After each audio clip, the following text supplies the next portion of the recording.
ಸಂಪೂರ್ಣವಾಗಿ ಒಂದು ನಿಮಿಷ ನಮ್ಮ ಶಾರೀರಿಕ ಕಣ್ಣುಗಳನ್ನು ಮುಚ್ಚುತ್ತಾ ನಮ್ಮ ಆಧ್ಯಾತ್ಮಿಕ ಕಣ್ಣುಗಳನ್ನು ತೆರೆಯೋಣ. ಹೌದು, ನಮ್ಮನ್ನು ಯಥೇಚ್ಛವಾಗಿ ಪ್ರೀತಿಸುವ ಪ್ರೀತಿಯುಳ್ಳ ತಂದೆಯೇ, ಈ ಬೆಳಗಿನ ಮುಂಜಾವನೆಯನ್ನು ನಮಗೆ ಅನುಗ್ರಹಿಸಿಕೊಟ್ಟಿದ್ದಕ್ಕಾಗಿ ನಿಮಗೆ ಸ್ತೋತ್ರವನ್ನು ಸಲ್ಲಿಸುತ್ತೇವೆ. ರಾತ್ರಿಯೆಲ್ಲ ಸುಖ ನಿದ್ರೆ ನೀಡಿ ಎಲ್ಲ ಅಹಿತಕರ ಅವಘಡಗಳಿಂದ ಕಾಪಾಡಿ ಈ ಬೆಳಗಿನ ಜೀವವನ್ನು ಕೊಟ್ಟಿದ್ದೀರಿ. ನಿಮಗೆ ಸ್ತೋತ್ರ ಯೇಸುವೆ. ನಿಮ್ಮ ಪ್ರೀತಿಗಾಗಿ, ನಿಮ್ಮ ಕರುಣೆಗಾಗಿ, ನಿಮ್ಮ ಕೃಪೆಗಾಗಿ ಸ್ತೋತ್ರ ಸಲ್ಲಿಸುತ್ತೇವೆ. ಪವಿತ್ರಾತ್ಮರೇ, ನಮ್ಮ ಒಬ್ಬೊಬ್ಬರಲ್ಲಿ ನೆಲೆಗೊಂಡಿದ್ದು ನಮ್ಮನ್ನು ಸತ್ಯದ ಹಾದಿಯಲ್ಲಿ ಮುನ್ನಡೆಸುವರಾಗಿದ್ದೀರಿ. ನಿಮಗೆ ಸ್ತೋತ್ರ ಅಪ್ಪ. ಈ ಒಂದು ನಿಮಿಷದಲ್ಲಿ ನಿಮ್ಮ ಸಂಗಡ ಮಾತನಾಡಲು ಸ್ವಾಮಿ ನಮ್ಮೆಲ್ಲರನ್ನು ಬಲಪಡಿಸಿದ್ದಕ್ಕಾಗಿ ಸ್ತೋತ್ರ. ಅಷ್ಟು ಮಾತ್ರವಲ್ಲ, ಈ ಒಂದು ತರಗತಿಯನ್ನು ನಿಮ್ಮ ಪರಿಶುದ್ಧ ಕರಗಳಿಗೆ ಸಮರ್ಪಿಸುತ್ತೇನೆ ಯೇಸುವೆ. ನನ್ನ ಬಲ, ನನ್ನ ಶಕ್ತಿ, ನನ್ನ ಸಾಮರ್ಥ್ಯದಿಂದಲ್ಲ, ನನ್ನ ನಾಲಿಗೆಯನ್ನು ನೀವೇ ಉಪಯೋಗಿಸಿಕೊಂಡು ನೀವೇ ನುಡಿಯುವಂತೆ, ನನ್ನ ಮನಸ್ಸನ್ನು ನೀವೇ ಉಪಯೋಗಿಸಿಕೊಂಡು ನೀವೇ ಆಲೋಚಿಸುವಂತೆ, ನನ್ನ ಪ್ರಾಣ, ಆತ್ಮ, ಶರೀರವನ್ನು ನಿಮ್ಮ ತೋಟಿಗೆ ತೆಗೆದುಕೊಳ್ಳಿರಿ. ಅದೇ ರೀತಿ ಇಲ್ಲಿರುವ ಎಲ್ಲ ನಿಮ್ಮ ಪ್ರೀತಿಯ ಮಕ್ಕಳ ಗಮನವೂ ಎಡಬಲ ಹೋಗದೆ ಯೇಸುವೆ, ನೀವು ನನ್ನ ಮೂಲಕ ಬೋಧಿಸಲ್ಪಡುವಂಥ ನುಡಿಗಳು ಅವರಿಗೆ ಸರಳವಾಗಿ, ಸುಲಭವಾಗಿ ಅರ್ಥೈಸಿಕೊಡುವುದಕ್ಕಾಗಿ ನಿಮಗೆ ಸ್ತೋತ್ರ ಸಲ್ಲಿಸುತ್ತೇವೆ. Thank you Jesus. Thank you Holy Spirit. ರಕ್ಷಕರ ನಾಮದಲ್ಲಿ, ಪ್ರಭು ಯೇಸುವಿನ ನಾಮದಲ್ಲಿ ಪ್ರಾರ್ಥಿಸುತ್ತೇವೆ ನಮ್ಮ ಜೀವವುಳ್ಳ ತಂದೆಯೇ. Amen, amen, amen. Praise the Lord, praise the Lord, praise the Lord. ಈ ಒಂದು ಬೆಳಗಿನ ಜೀವವನ್ನು ಕೊಟ್ಟು ನಮ್ಮನ್ನು ಮುನ್ನಡೆಸಿದ ತಂದೆಗೆ ಚಪ್ಪಾಳೆಯೊಂದಿಗೆ ಕೃತಜ್ಞತೆಯನ್ನು ಸಲ್ಲಿಸುತ್ತೆ. ಎಲ್ಲರೂ ಕುಳಿತುಕೊಳ್ಳೋಣ. ನಾವು ಅನ್ಯ ಭಾಷೆಯ ಪ್ರಯೋಜನಗಳನ್ನು ಕಲಿತಾ ಇದ್ವಿ. ಮೊದಲನೇ ದಿನ ಏನನ್ನು ಕಲಿತ್ವಿ? ಅನ್ಯ ಭಾಷೆ ಎನ್ನುವುದು ತಂದೆಯಾದ ದೇವರು ತನ್ನ ಮಕ್ಕಳು ತಮ್ಮೊಂದಿಗೆ ಮಾತನಾಡುವ ಭಾಷೆಯಾಗಿದೆ. ಪವಿತ್ರಾತ್ಮರಲ್ಲಿ ದೀಕ್ಷೆಯನ್ನು ಹೊಂದಿರುವಂಥ ವ್ಯಕ್ತಿ ಮಾತನಾಡುವ ಭಾಷೆಯಾಗಿದೆ ಎಂಬುದಾಗಿ. ಎರಡನೇ ದಿನ ಏನನ್ನು ಕಲಿತ್ವಿ? ಅನ್ಯ ಭಾಷೆಯಲ್ಲಿ ಮಾತನಾಡುವಾಗ ಸಂಪೂರ್ಣವಾಗಿ ದೇವರಲ್ಲಿ ಭರವಸೆಯನ್ನು ಇಡುತ್ತೇವೆ. ಅನ್ಯ ಭಾಷೆಯಲ್ಲಿ ನಾವು ಮಾತನಾಡುವಾಗ ಸೈತಾನನಿಗೆ ದೊಡ್ಡ ಪೆಟ್ಟನ್ನು ಕೊಡುತ್ತೇವೆ ಎಂಬುದಾಗಿ. ಈ ದಿನದಲ್ಲಿ ನಾವು ಕಲಿಯೋಣ. 1 ಕೊರಿಂಥಿ 14ನೇ ಅಧ್ಯಾಯ 2ರಲ್ಲಿ ನೋಡ್ತೇವೆ.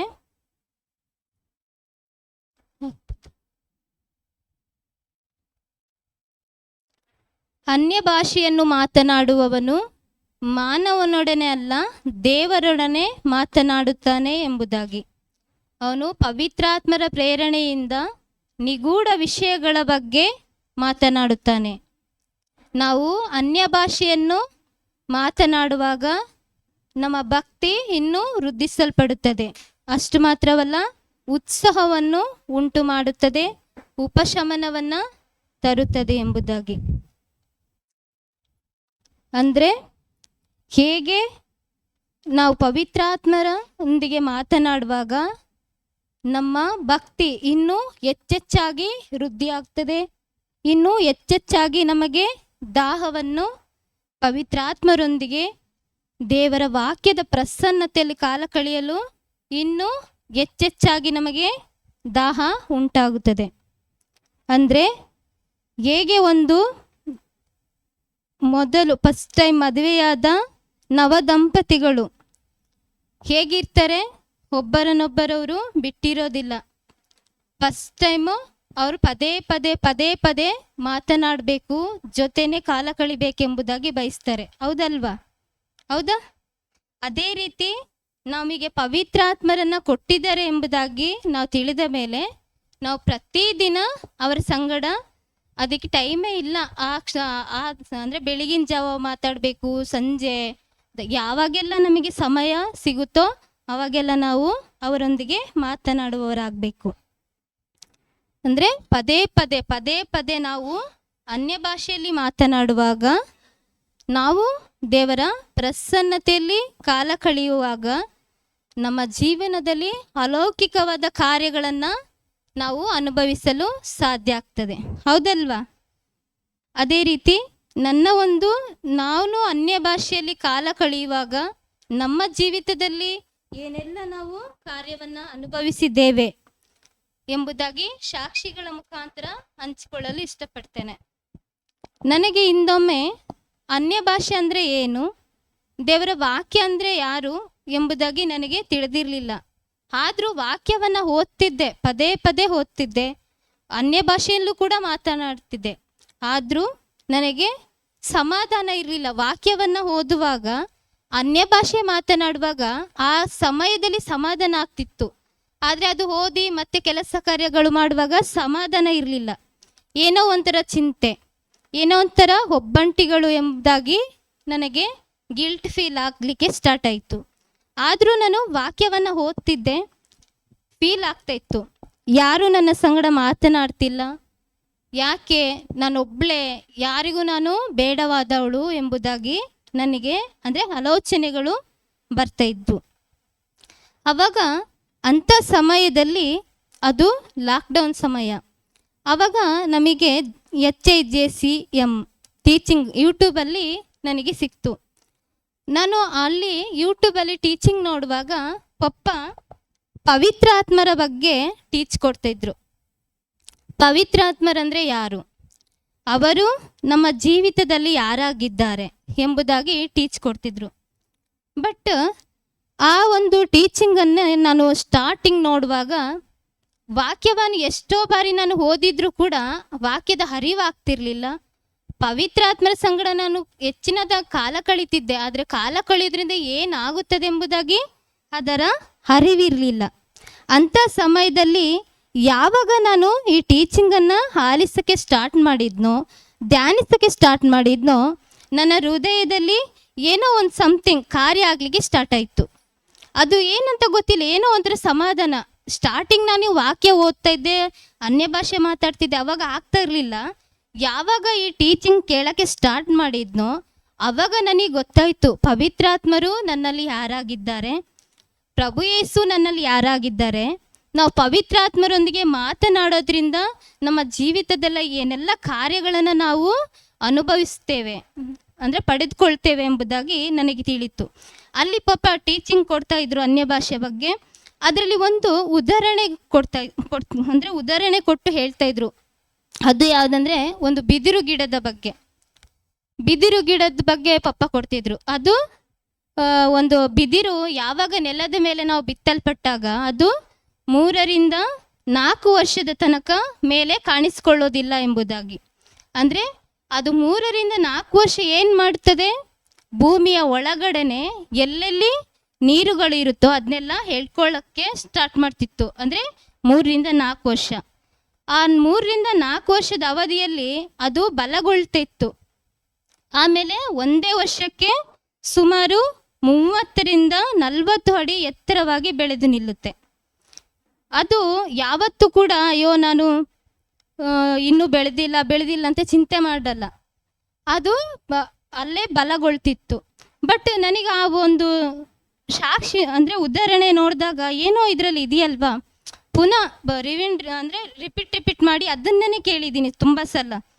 ಆವಾಗ ನನಗೆ ಅದರಲ್ಲಿ ಅನಿಸ್ತಿತ್ತು, ಪಪ್ಪನು ಕೊಡ್ತಾ ಇದ್ರು, ಯಾವಾಗ ಅದು 30 ರಿಂದ 40 ಅಡಿ ಬೆಳೆಯುತ್ತೋ ಅದರ ಅಕ್ಕಪಕ್ಕದ ಗಿಡ ಮರಗಳೆಲ್ಲ ಅದಕ್ಕೆ ಹೀಯಾಳಿಸ್ತಿತ್ತು.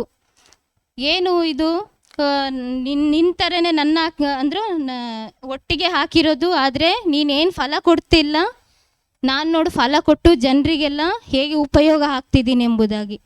ಬಟ್ ಬಿದಿರಿನ ಗುಣಗಳೇನಂತೇಳಿದರೆ, ಆ ಬಿದಿರು ಗಿಡ ಚಿಕ್ಕದ್ರಿಂದ ಭೂಮಿ ಮೇಲೆ ಬರೋಕ್ಕೆ ಸ್ಟಾರ್ಟ್ ಆದಮೇಲೇನು ನೀವೆಲ್ಲ ನೋಡಿದ್ದೀರಿ ಹಳ್ಳಿ ಕಡೆ ಆ ಬಿದಿರು ಎಷ್ಟೆಲ್ಲ ಉಪಯೋಗ ಆಗುತ್ತದೆ ಎಂಬುದಾಗಿ. ಅದು ಎಳೆದು ಇರುವಾಗ ಅದನ್ನ ಸಾಂಬಾರು ಮಾಡಲಿಕ್ಕೆ ಬಳಸ್ತಾರೆ, ಗೊತ್ತಿದೆಯಾ? ಸಾಂಬಾರು ಮಾಡೋಕ್ಕೆ ಬಳಸ್ತಾರೆ. ಆಮೇಲೆ ಸ್ವಲ್ಪ ಬೆಳೆದ ನಂತರ ಅದು ಮನುಷ್ಯರಿಗೆ ಆಕರ್ಷಣೆ, ಏನೆಲ್ಲ ಶೋ ಎಲ್ಲ ಇಡಲಿಕ್ಕೆಲ್ಲ, ಮನೆಗಳನ್ನು ಅಲಂಕಾರ ಮಾಡಲಿಕ್ಕೆಲ್ಲ ಎಷ್ಟೆಲ್ಲ ಉಪಯೋಗ ಆಗುತ್ತಲ್ವಾ. ಬಟ್ ಅದನ್ನೆಲ್ಲ ಕೇಳುವಾಗ ನನಗೆ ಗೊತ್ತಿಲ್ದಂಗೆ ನಾನು ಹೌದಲ್ವಾ ಹೌದಲ್ಲ ಅಂತ ಆಗ್ತಿತ್ತು ನನಗೆ. ಅದು ಮತ್ತು ಹಂಗೆ ಪ್ರತಿಯೊಂದು ಮನೆಗಳಲ್ಲೂ ಕೂಡ ಬಣ್ಣ ಬಣ್ಣದಾಗಿ ಅದು ಹೇಗೆಲ್ಲ ಡಿಸೈನ್ಗಳಾಗಿ ಚೇರು ಅದರಲ್ಲಿ ಜೋಕಾಲೆ ಅದೆಲ್ಲ ಮಾಡ್ತಾರೆ. ಅದೇ ರೀತಿ ಅದು ಅಷ್ಟಕ್ಕೆ ನಿಲ್ಲಲ್ಲ. ಅದು ಎಲ್ಲಿ ತನಕ ಅಂತ ಹೇಳಿದರೆ ಚಿಕ್ಕದ್ರಿಂದಲೂ ಕೊನೆಯದು ಒಂದು ಬಿಟ್ಟಿದ್ದೀರಿ ನೀವು. ಕೊನೆಯದು ಯಾವ್ದು ಹೇಳಿ? ಕೊನೆಗೊಂದು ಮಾಡ್ತಾರೆ ಅದನ್ನು ಅಲ್ವಾ, ಬೇಕಲ್ವಾ? ನೋಡಿ ಎಲ್ಲಿ ತನಕ ಉಪಯೋಗ ಆಗುತ್ತೆ ಅದು.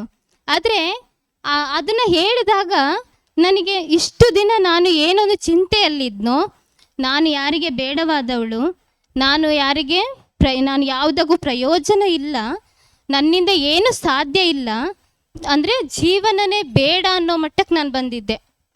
ಗಂಡನೂ ಚೆನ್ನಾಗಿದ್ರು, ಮಕ್ಕಳು ಇದ್ದರು, ಏನೋ ಒಂಥರ ಬೇಸರ, ಸಮಾಧಾನ ಇಲ್ಲ. ವಾಕ್ಯಗಳು ಓದ್ತಿದ್ರು ಕೂಡ, ಅನ್ಯ ಭಾಷೆಯಲ್ಲಿ ಮಾತನಾಡ್ತಿದ್ರು ಕೂಡ ನನಗೆ ಏನೋ ಒಂದು ಬೇಸರ. ಯಾವಾಗ ಈ ಟೀಚಿಂಗ್, ಈ ಬಿದಿರು ಗಿಡದ ಉದಾಹರಣೆಯನ್ನು ಪಪ್ಪ ತಗೊಳ್ತಿದ್ರು, ಆವಾಗ ನನಗೆ ಅರಿವಾಯಿತು, ಹೌದು ನಾನು ಆಲೋಚನೆ ಮಾಡ್ತಿದ್ದಿದ್ದು ತಪ್ಪಾಗಿದೆ. ದೇವರು ನನ್ನ ಮೇಲೆ ಒಂದು ದೊಡ್ಡ ಯೋಜನೆಯನ್ನು ಇಟ್ಟಿದ್ದಾರೆ, ಯೋಜನೆಯನ್ನಿಟ್ಟು ಈ ಭೂಲೋಕಕ್ಕೆ ಕಳಿಸಿದ್ದಾರೆ ಎಂಬುದಾಗಿ.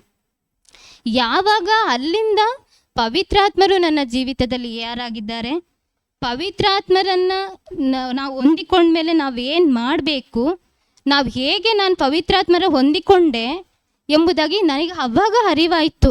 ಹೌದು, ನನ್ನ ತಪ್ಪಾದ ಆಲೋಚನೆಗೆ ನಾನು ತಂದೆ ಬಳಿ ಸಾರಿ ಕೇಳಿದೆ. ಹೌದು, ನಿಮ್ಮ ಈ ವಾಕ್ಯದ ಅರಿವು ಇಲ್ಲದಿರೋದ್ರಿಂದ ನಾನು ತಪ್ಪಾದ ಆಲೋಚನೆಗಳನ್ನು ಮಾಡಿದ್ದಕ್ಕಾಗಿ ನನ್ನನ್ನು ಕ್ಷಮಿಸಿ.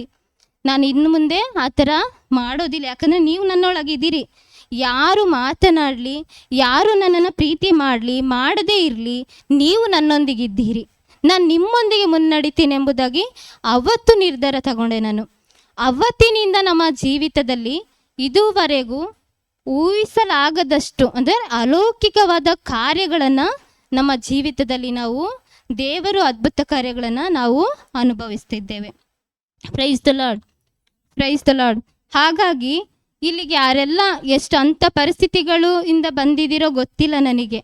ಯಾಕಂತೇಳಿದರೆ ದೇವರಿಗೆ ಪ್ರತಿಯೊಬ್ಬರ ಹೃದಯದ ಆಲೋಚನೆಗಳು ಗೊತ್ತು ಅಲ್ವಾ, ಮನುಷ್ಯರಿಗೆ ಗೊತ್ತಿಲ್ಲ. ಆದರೆ ಅಂಥ ಒಂದು ಚಿಂತನೆಯಲ್ಲಿ, ಅಂಥ ಒಂದು ಭಯದಲ್ಲಿ ಬಂದಿದ್ರೆ ಖಂಡಿತವಾಗೂ ಇಲ್ಲಿ ಇವತ್ತಿಗೆ 3 ದಿನ ಆಯಿತು ದೇವರ ವಾಕ್ಯ ಎಂಬ ಬೀಜವನ್ನು ನಮ್ಮ ಹೃದಯ ಎಂಬ ಹೊಲದಲ್ಲಿ ಬಿತ್ತಲ್ಪಟ್ಟಿದ್ದೇವೆ ಅಲ್ವಾ. ಆ ಬಿತ್ತಲ್ಪಟ್ಟ ಬೀಜ ಜೀವವುಳ್ಳ ಬೀಜ, ಅದು ಎಂದಿಗೂ ವ್ಯರ್ಥ ಆಗೋದಿಲ್ಲ. ಯಾವತ್ತೂ ಆ ಜೀವವುಳ್ಳ ಬೀಜಕ್ಕೆ ನಾವು ನಮ್ಮ ಹೃದಯ ಎಂಬ ಬಾಗಿಲನ್ನು ತೆರೆದು ಕೊಡ್ತೇವೋ ಖಂಡಿತವಾಗ್ಲೂ ಆ ಕ್ಷಣದಲ್ಲಿ ಅದು ಕಾರ್ಯ ಆಗಲಿಕ್ಕೆ ಸ್ಟಾರ್ಟ್ ಆಗುತ್ತೆ. ಅದರ ಮಧ್ಯದಲ್ಲಿ ಅಂದರೆ ಸಮಸ್ಯೆಗಳು ಬರೋದಿಲ್ಲ ಅಂತಲ್ಲ, ಬಂದಾಗ ಪುನಃ ನಾವು ಬಿದ್ದು ಹೋಗದೆ ನಮಗೆ ಪವಿತ್ರಾತ್ಮರನ್ನು ಕೊಟ್ಟಿದ್ದಾರೆ.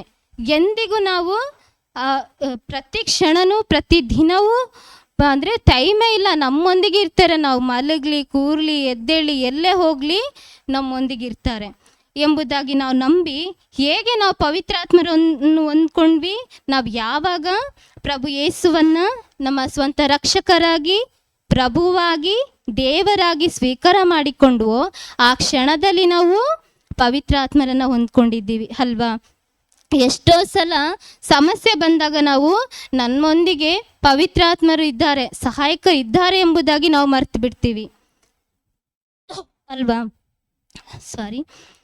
ಹಾಗಾಗಿ ಇನ್ನು ಮುಂದೆ ಆ ಥರ ಚಿಂತೆ ಮಾಡದೆ, ಯಾರು ಮಾತನಾಡ್ತಾರೋ ಬಿಡ್ತಾರೋ ಗೊತ್ತಿಲ್ಲ, ಯಾರು ಏನು ಹೇಳ್ತಾರೋ ಬಿಡ್ತಾರೋ ಗೊತ್ತಿಲ್ಲ, ಅವರಿಗೋಸ್ಕರ ನಾವು ಪ್ರಾರ್ಥನೆ ಮಾಡೋಣ, ನಾವು ಮಾತ್ರ ತಂದೆಯೊಂದಿಗೆ ಕಾಲ ಕಳೆಯೋಣ.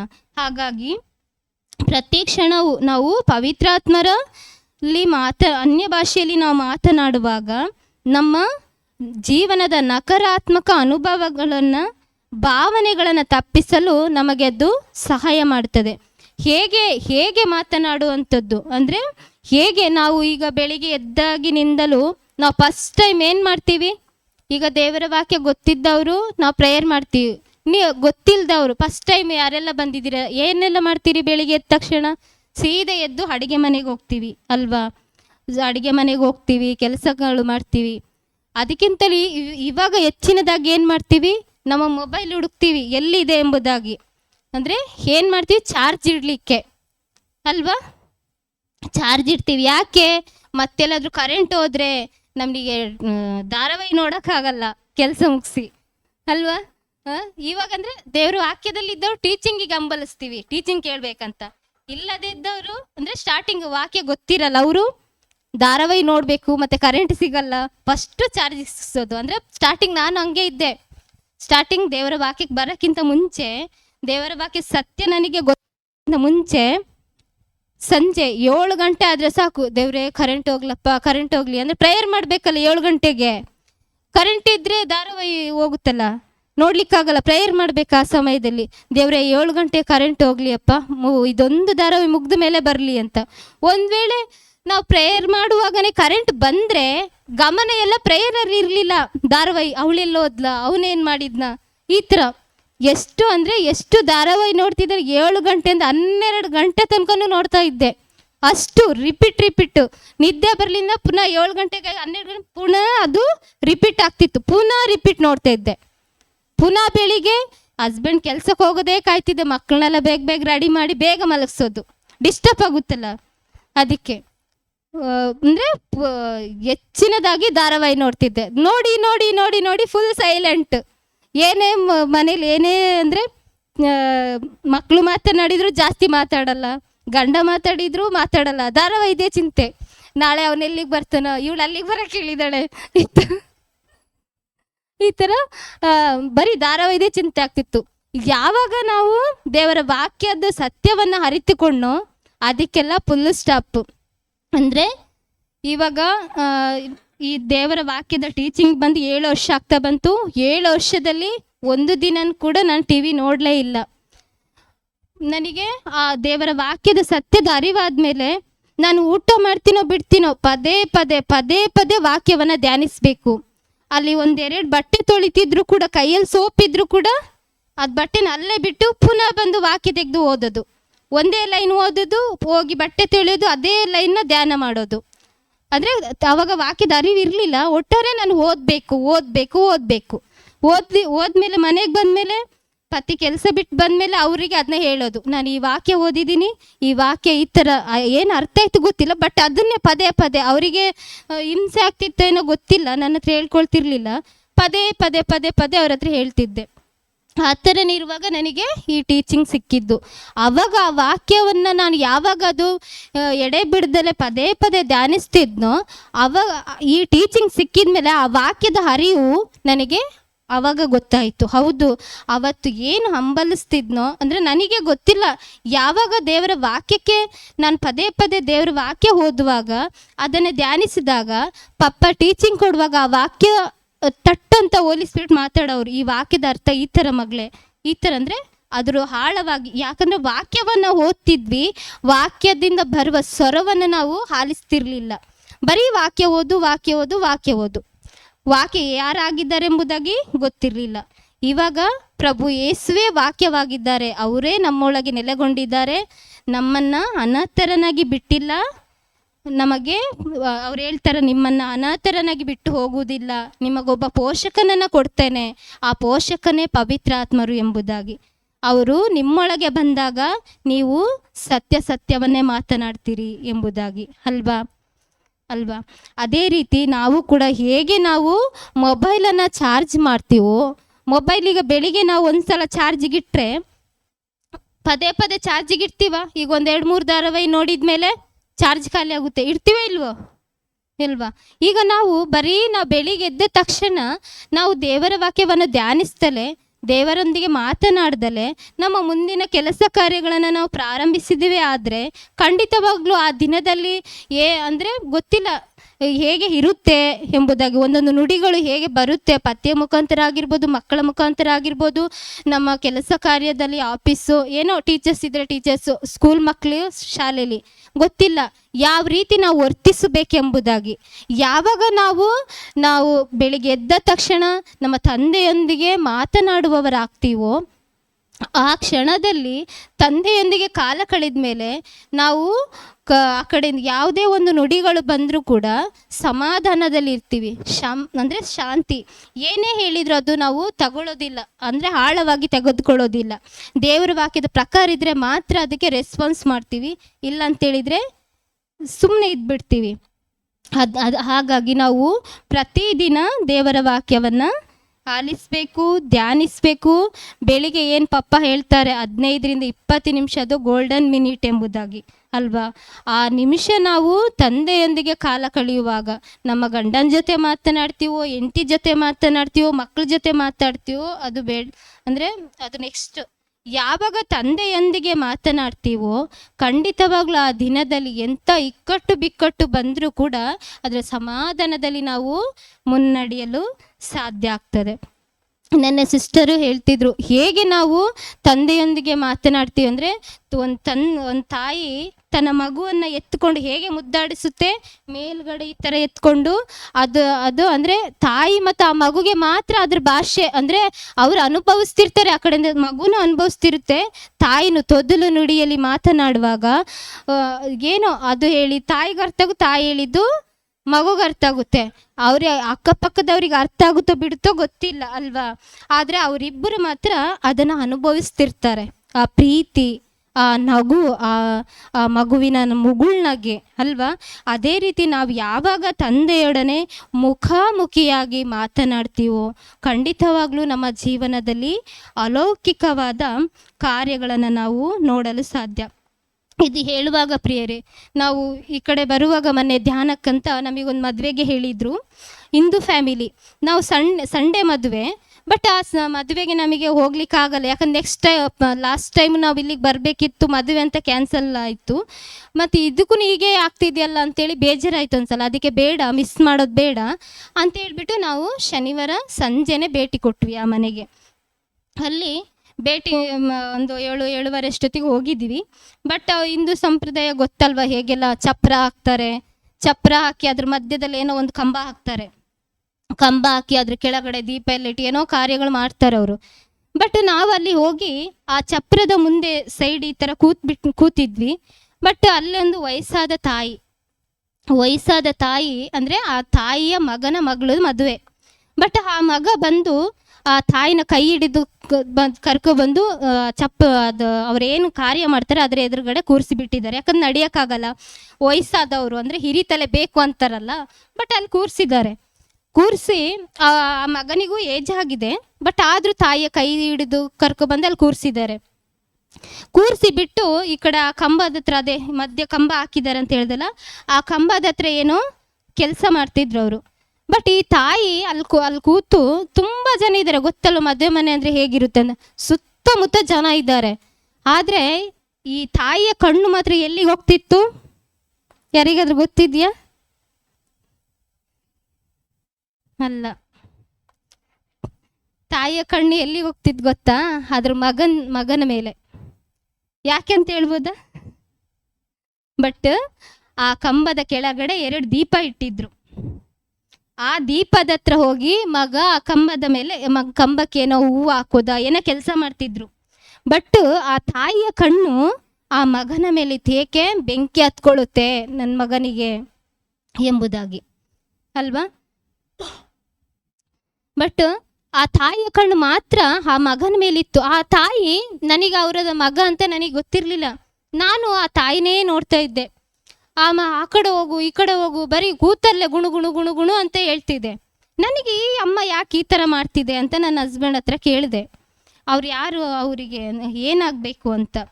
ಅವರು ಕಣ್ಣು ಮಾತ್ರ ಆ ಒಂದು ಅಂಕಲ್ ಮೇಲೇ ಇದೆಯಲ್ಲ, ಏನಾಗಬೇಕು ಅದು ಅದ್ರ ಮಗ ಅಂತ ಹೇಳಿದ್ರು ಅವರು. ಆವಾಗ ನನಗೆ ಗೊತ್ತಾಯಿತು, ಅಷ್ಟು ಜನ ಇದ್ದಾರೆ, ಅವರಿಗೆ ಹೇಳ್ತಿಲ್ಲ, ತನ್ನ ಮಗನಿಗೆ ಮಾತ್ರ ಹೇಳ್ತಿದ್ದೆ, ಅಲ್ಲಿ ದೀಪ ಇದೆ, ಹೋಗಬೇಡ, ಬೆಂಕಿ ಹತ್ಕೊಳ್ಳುತ್ತೆ, ಗೊತ್ತಾಗಲ್ವ ನಿನಗೆ ಅಂತ.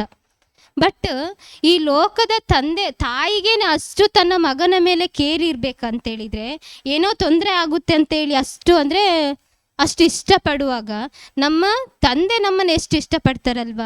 ಎಂಥ ಸಮಸ್ಯೆಗಳಲ್ಲಿದ್ದರೂ ಕೂಡ, ಎಂಥ ಗೊಂದಲದಲ್ಲಿ ನಾವು ಸಿಲುಕಿದ್ರೂ ಕೂಡ ನಮ್ಮ ತಂದೆಯ ಕಣ್ಣು ಮಾತ್ರ ನಮ್ಮನ್ನು ನೋಡ್ತಾನೇ ಇರುತ್ತೆ. ಎಷ್ಟೇ ಇಕ್ಕಟ್ಟು ಬಿಕ್ಕಟ್ಟು ಎಂಥ ಜನರ ಮಧ್ಯೆ ನಾವು ಇದ್ರೂ ಕೂಡ ನಮ್ಮನ್ನು ಅವರ ಕಣ್ಣು ಮಾತ್ರ ನಮ್ಗಳನ್ನೇ ನೋಡ್ತಾ ಇರುತ್ತೆ. ಅದಕ್ಕಾಗಿ ಯಾವತ್ತೂ ಕೂಡ ನಾವು ದೇವರ ವಾಕ್ಯದ ಜೊತೆ ಕಾಲ ಕಳೆಯೋದಾಗಲಿ, ಪವಿತ್ರಾತ್ಮರ ಸಂಗಡ ಮಾತನಾಡುವುದಾಗಲಿ ನಾವು ನಿಲ್ಲಿಸಲೇಬಾರ್ದು. ನನಗೆ ಬೋರ್ ಆಗುತ್ತೆ ಅಂತ ಹೇಳಲೇಬಾರ್ದು ಅಲ್ವಾ. ಪ್ರತಿ ಕ್ಷಣ ದೇವರು 24 ಗಂಟೆ ಕೊಟ್ಟಿದ್ದಾರೆ. ಆ 24 ಗಂಟೆಯಲ್ಲಿ ಒಂದು ಹಾಫ್ ಆನ್ ಅವರ್ ಆದರೂ ಕೊಡೋಕ್ಕಾಗಲ್ವಾ? ಆಗುತ್ತಾಗಲ್ವಾ ಅಲ್ವಾ? ನಾವು 24 ಗಂಟೆಯಲ್ಲಿ ಒಂದು ಅರ್ಧ ಗಂಟೆನಾದರೂ ತಂದೆ ಜೊತೆ ಕಾಲ ಕಳೆದು ಮುಂದಿನ ಕೆಲಸ ಕಾರ್ಯದಲ್ಲಿ ನಾವು ಪಾಲ್ಗೊಂಡಾಗ, ಅಂದರೆ ಕೆಲಸ ಮಾಡಲಿಕ್ಕೆ ಸ್ಟಾರ್ಟ್ ಮಾಡಿದಾಗ ಆ ಕೆಲಸನೂ ಕೂಡ ನಮಗೆ ಯಾವುದೇ ಸುಸ್ತು ಸೋಲಿಲ್ದಲೆ ಶಾಂತಿ ಸಮಾಧಾನದಲ್ಲಿ ನಮ್ಮ ಜೀವನದಲ್ಲಿ ಆಗಲಿಕ್ಕೆ ಸ್ಟಾರ್ಟ್ ಆಗುತ್ತೆ. ಆಫೀಸಲ್ಲಾಗಿರ್ಬೋದು, ಟೀಚರ್ಸ್ ಆಗಿರ್ಬೋದು, ಮಕ್ಕಳು ಆಗಿರ್ಬೋದು. ಈಗ ಸಬ್ಜೆಕ್ಟ್ ಯಾವುದೇ ಆಗಿ ಟೀಚರ್ಸ್ ಮಾಡುವುದು ನನಗೆ ಅರ್ಥನೇ ಆಗಲ್ಲ ಅಂತಾರೆ. ಯಾಕಂದ್ರೆ ನನ್ನ ಮಗ ಈಗ 2nd PU, ಅವನು ಬಂದು ಸ್ಟಾರ್ಟಿಂಗ್ ಅವನು ಕನ್ನಡ ಮೀಡಿಯಮಲ್ಲಿ ಓದಿರೋದು. ಆ ನಂತರ ಅವನ ಇಂಗ್ಲೀಷ್ ಮೀಡಿಯಮಿಗೆ ಹಾಕಿದ್ವಿ. ಅವನು ಹೇಗಪ್ಪ ನನಗೆ ಇಂಗ್ಲೀಷ್ ಅರ್ಥ ಆಗ್ತಾ ಇಲ್ಲ ಅಂತ ಹೇಳಿ ಪದೇ ನನ್ನ ಹತ್ರ ಬಂದು ಹೇಳ್ತಿದ್ದ. ಆವಾಗ ನಾನು ಒಂದೇ ಹೇಳಿದ್ದು, ಅವನು ಟೀಚಿಂಗ್ ಆಲಿಸ್ತಿದ್ದ, ಆದರೂ ಒಂಥರ ಭಯ ಅವನೊಳಗೆ. ಹೇಗೆ ನನಗೆ ಇಂಗ್ಲೀಷ್ ಬರ್ತಿಲ್ಲಲ್ಲ, ಹೇಗೆ ನಾನು ಅರ್ಥ ಮಾಡ್ಕೊಂಡು ಮಾರ್ಕ್ಸ್ ಆದರೂ ತೆಗೆದು ನಾನು ಹೇಗೆ ಅದನ್ನ ಅರ್ಥಕೊಳ್ಳೋದು ಅಂತ. ಅದಕ್ಕೆ ಪವಿತ್ರಾತ್ಮರಿದ್ದಾರೆ ನಿನ್ನ ಸಂಗಡ, ನೀನು ಭಯ ಪಡಬೇಡ, ಯಾಕೆ ಅವ್ರ ಹತ್ರ ಸಹಾಯ ಕೇಳು ಎಂಬುದಾಗಿ. ಯಾವಾಗ ನಾವು ಕುಟುಂಬ ಸಮೇತರಾಗಿ ಬೆಳಗ್ಗೆ ಅನ್ಯ ಭಾಷೆಯಲ್ಲಿ ತೊಡಗಿಸಿಕೊಳ್ತಾ ಇದ್ವೋ, ಪ್ರತಿದಿನ ಸಂಜೆ 7 ಗಂಟೆ ಆದ್ರೂ 7 ಗಂಟೆ ಆಗಲಿಕ್ಕಿಂತ ಮುಂಚೆನೇ ಮಕ್ಕಳೇ ನಮಗೆ ನೆನಪಿಸ್ತಾರೆ, 7 ಗಂಟೆ ಆಯಿತು, ಬೇಗ ಅಡುಗೆ ಮಾಡು, ಟೀಚಿಂಗ್ ಕೇಳೋಣ ಎಂಬುದಾಗಿ. ಯಾವಾಗ ಕುಟುಂಬ ಸಮೇತರಾಗಿ ದೇವರ ವಾಕ್ಯದ ಪ್ರಸನ್ನತೆಯಲ್ಲಿ ಕಾಲ ಕಳಿತೀವೋ, ಖಂಡಿತವಾಗ್ಲೂ ಈಗ ಕಾಲೇಜಲ್ಲಿ ಹೇಳ್ತಾರೆ ಇಂಗ್ಲೀಷ್ ಮೀಡಿಯಮಿಂದ ಬಂದು ಟಾಪ್ 1ನಲ್ಲಿ ಇದ್ದಾನೆ ಎಂಬುದಾಗಿ. ಆ ಇಂಗ್ಲೀಷಲ್ಲಿ ಸೇರಿದ ಮಕ್ಕಳಿಗಿಂತಲೂ, ಥ್ಯಾಂಕ್ ಯು ಜೀಸಸ್, ಇಂಗ್ಲೀಷ್ ಮೀಡಿಯಮಿಂದ ಹೋದ ಮಕ್ಕಳಿಗಿಂತಲೂ ಕನ್ನಡ ಮೀಡಿಯಮಲ್ಲಿ ಬಂದು ಟಾಪರಲ್ಲಿ ಇದ್ದಾನೆ ಎಂಬುದಾಗಿ ಹೇಳೋದಂತ ಹೇಳಿದ್ರೆ ಅದು ನಮ್ಮ ಕಾರ್ಯ ಅಲ್ವೇ ಅಲ್ಲ. ಯಾಕೆ? ದೇವರು ನಮ್ಮೊಂದಿಗಿದ್ದು ನಮ್ಮನ್ನು ಮುನ್ನಡೆಸುವವರಾಗಿದ್ದಾರೆ. ಅವರಿಗೆ ಜ್ಞಾನ, ಬುದ್ಧಿ, ತಿಳುವಳಿಕೆಯನ್ನು ಕೊಟ್ಟು ಅವರೇ ನಮ್ಮ ಕುಟುಂಬವನ್ನು, ಮಕ್ಕಳನ್ನು ಕೂಡ ಮುನ್ನಡೆಸ್ತಿದ್ದಾರೆ. ಮಗಳು ಸಹ 7th ತನಕ ಅವಳು ಕನ್ನಡ ಮೀಡಿಯಮೇ ಓದಿರೋದು. ಅವಳು ದೇವರ ವಾಕ್ಯವನ್ನು ಧ್ಯಾನಿಸ್ತಾಳೆ, ಅವಳು ಕೂಡ ನೋಟ್ಸ್ ಮಾಡ್ತಾಳೆ. ಸ್ಟಾರ್ಟಿಂಗು ಯಾವಾಗ ಲಾಕ್ಡೌನಿಂದನೂ ಅಷ್ಟೇ, ಆವಾಗ ಅವಳು 2ನೇ ಕ್ಲಾಸ್ 3ನೇ ಕ್ಲಾಸ್ ಏನೋ ಇದ್ಲು. ಬಟ್ ಅವಳಿಗೆ ಹಿಂಗೆ ಟೀಚಿಂಗ್ ನೋಡಿ ನೋಟ್ಸ್ ಬರೆಯೋಕ್ಕೆ ಅಷ್ಟು ಅಂದರೆ ಬರ್ತಾ ಇರಲಿಲ್ಲ. ಬಟ್ ಯಾವಾಗ ನಾವು ನೋಟ್ಸ್ ಬರೆದು ಇಟ್ಟಿದ್ವೋ ಆ ನೋಟ್ಸ್ನ ತಗೊಂಡು ಬರೆಯೋಕ್ಕೆ ಸ್ಟಾರ್ಟ್ ಮಾಡಿದ್ಲು 3ನೇ ಕ್ಲಾಸಿಂದನೂ.